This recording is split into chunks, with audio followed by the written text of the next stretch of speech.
মই circle অফিচাৰক request কৰা নাই, নিৰ্দেশ দিছোঁ, 1 সপ্তাহৰ ভিতৰত ইয়াৰ মাটিৰ প্ৰস্তাৱ মই পাব লাগিব। 1 সপ্তাহত হয় তেওঁৰ প্ৰস্তাৱ যাব, নহয় মই তাৰ পৰা তেওঁৰ প্ৰস্তাৱ পঠাই দিম। অৰ্ডাৰ দুটাৰ এটা হ'ব। মই চাৰ্কুল অফিচাৰক ৰিকুৱেষ্ট কৰা নাই, নিৰ্দেশ দিছোঁ, 1 সপ্তাহৰ ভিতৰত ইয়াৰ মাটিৰ প্ৰস্তাৱ মই পাব লাগিব। 1 সপ্তাহত হয় তেওঁৰ প্ৰস্তাৱ যাব, নহয় মই তাৰ পৰা তেওঁৰ প্ৰস্তাৱ পঠাই দিম। অৰ্ডাৰ দুটাৰ এটা হ'ব। মই যেতিয়া সুধিলোঁ যে কি পাতিছে, চাৰ্কুল অফিচাৰ ইয়াতে বহি আছে, মই তেওঁক মাতি সুধিলোঁ যে মাটি কি কৰিছা তোমালোকে? বোলে এতিয়ালৈকে একো কৰা নাই।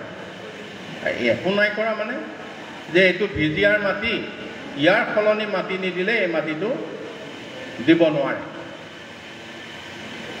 মই চাৰ্কুল অফিচাৰক ৰিকুৱেষ্ট কৰা নাই, নিৰ্দেশ দিছোঁ, 1 সপ্তাহৰ ভিতৰত ইয়াৰ মাটিৰ প্ৰস্তাৱ মই পাব লাগিব।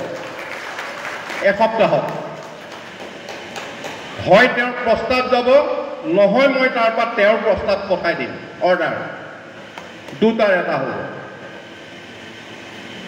তেওঁৰ প্ৰস্তাৱ যদি DC অফিচ নাপায়, তেওঁৰ অৰ্ডাৰ মই ইয়ালৈ পঠাই দিম। 60 বছৰ হ'ল এখন মহাবিদ্যালয়ৰ মাটি হোৱা নাই।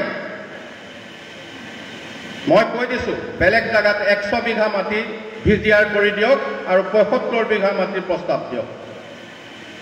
আৰু 1 সপ্তাহত মোৰ ওচৰ নাপাব পাৰে, DC অফিচ পাব লাগিব আৰু DC তাৰ পৰা মই 1 সপ্তাহত তাৰ পৰা লৈ ল'ম।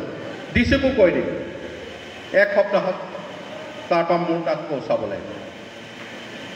গতিকে এইটো এটা ডাঙৰ সমস্যা।